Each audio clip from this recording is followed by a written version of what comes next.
Okay. Good evening, everyone. My name is Sunshine Jeffcoat. I am a part of the SC for Ed team. Tonight with me on July the 8th, I have Mr. JeVarus Howard representing District 19, running for the House seat in the state of South Carolina. Good evening, Mr. Howard. Good evening, Miss Sunshine. How are you? I'm doing well, and yourself? I'm doing awesome. Thank you. Awesome, awesome. So this discussion is just to get your input on your views and perspectives or what have you on the education, specifically public education in the state of South Carolina. I will ask you 4 questions, but before we get into those questions, I'll give you a couple of minutes to just explain your platform, why you're running, and anything else you'd like to share before we get started. The Yeah, floor. absolutely. Very good. So, again, thank you for this opportunity. First and foremost, thank you for everything that SC for Ed does. I think it's critical within South Carolina that we do have advocacy for better education, and just a working class a world class organization that'll help push education at the forefront of any elected official or community leaders' mind. So, thank you for that. Like you said, my name is JeVarus Howard. I'll make my story brief because I'm pretty excited about your questions. But I am running here in District 19 for State House. I am a father, a small business owner, veteran, still currently serving in the reserves here. And I come from a family of educators. My mother actually works in the education system. My grandmother still works in the education system. My father worked in the education system.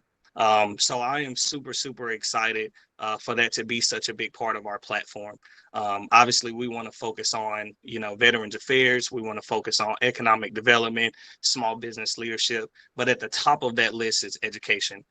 We want to see improvement, and not just for our education system, but we want to see improvements in the relationships between our educators and our legislators, those who make the rules. And in order to do so, we have to make sure that there are educators at the table to improve that conversation. Economic development goes nowhere without a one of a kind education system within the state.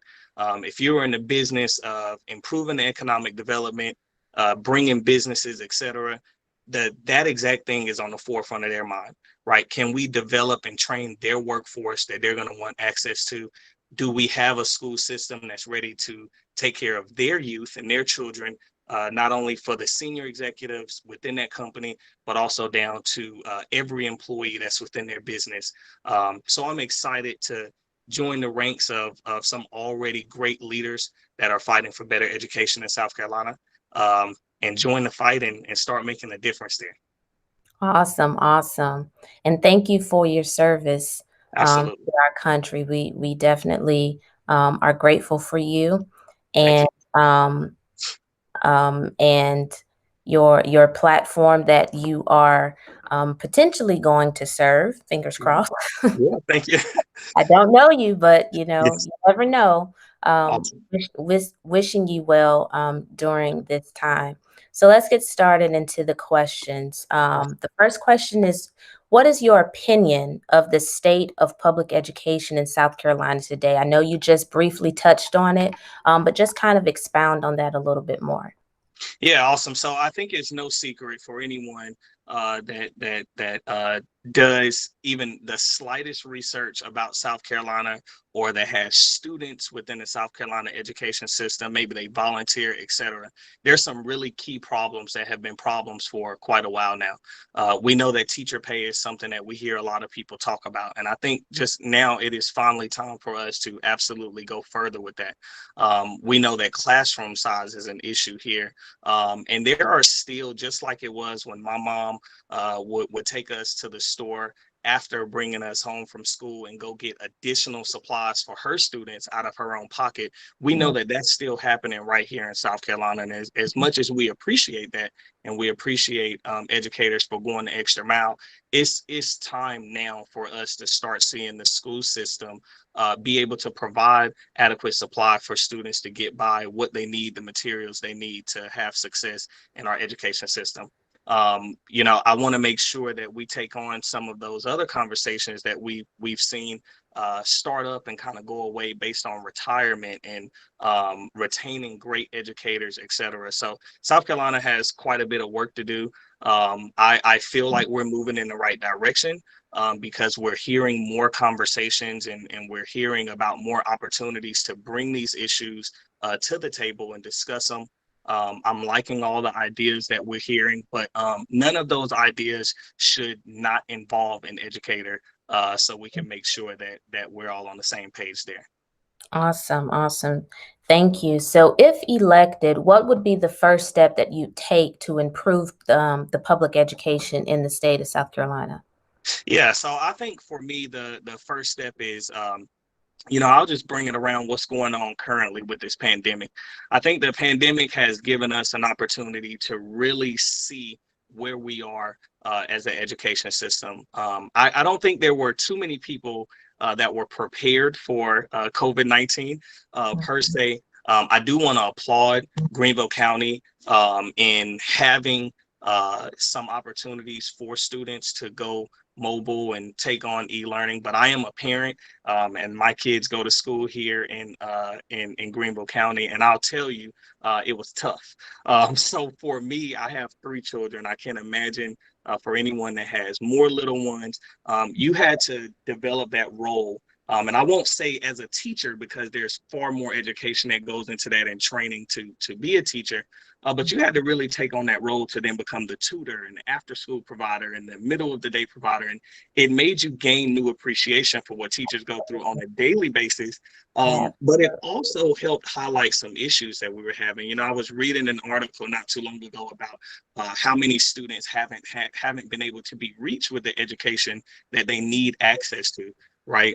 We know that high-speed internet and Wi-Fi access was already limited within certain districts, just like mine. So we have to make sure that we're connecting our school system with the providers to ensure they understand how imperative it is for our students to have access. Just like for, my school, my kids' school were able to provide some laptops at different parts of the year pre-COVID-19. I don't know how that changed when COVID-19 struck, but I know that, my kids and some of my other friends and families' kids nearby, they had a couple laptops that they were able to kind of shift around and get some of that work done. And what immediately came to my mind was how many children did not have access to that. And then some of the ways that they were trying the best they could to provide some of the written work, but parents had to come and pick that up. So just thinking about some of the struggles that would limit children's access to that imperative education, we want to make sure that we kind of learn from this situation and we put forth that effort to have children have access to continue to get their education in various different ways. Thank you. So that segues into the next question. Yeah. Staying with if you are elected, how would you address the funding Yeah. of public education? Yeah, so I think the conversations about budgets are always something that we see circles danced around, and when nobody wants to say that there are going to have to be cuts in this area to be able to move money over into this area. South Carolina education system deserves the funding that it deserves, and I think that's pretty much final. We have to sit down at the table and understand where funds can be moved over to fill our education budget. I think it's imperative that this is not an area that we take lightly. We talked about how important the education system is to economic development in the area, but you also have to think about how great it is for our educators to be rewarded and to be retained to continue to provide that good education. And if we're not putting the money into the system, that limits the opportunities that we're able to take advantage of there. And then it moves on down to how that impacts the students, not having the proper supplies and materials, et cetera. But then it also doesn't incentivize those students that are super excited about how great South Carolina education system is for them to come back and work within South Carolina's education system. We're seeing, great students learn, train, and grow here in South Carolina, and then they leave the state and provide and help with education systems elsewhere, which we appreciate. But we want to retain some of those great South Carolina educated students to come right back here in South Carolina and continue to work. So budget wraps around all of that. We have to make sure that we find the funds, because South Carolina has it. We can find the funds and move them into our education system. And it's a right now thing. It's enough of the planning and postponing. Awesome, awesome. So, in your opinion, what would a successful accountability system for education in South Carolina look like? Yeah, I think SC for Ed is already showing us the best example. And it's multiple organizations that fight for or that are advocates for our education system here in South Carolina.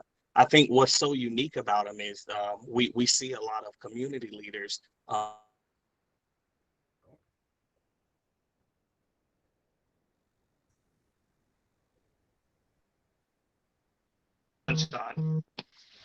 There you go.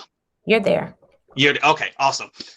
So what we have to do is make sure that we are, we're pulling seats up at the tables for not just the elected officials and the leaders, but also our community leaders, also our advocates. And then we sit down and we game plan, what does that balance look like of how we retain great educators? What does the balance look like for how we implement, paths for our students to be able to choose which way they want to go, whether it's continuing education on a collegiate level or going and entering the workforce. And if we have partnering companies and businesses here who want to recruit those students that are here, how do we really fill that gap and connect those two? So I think that's what a great South Carolina education system looks like.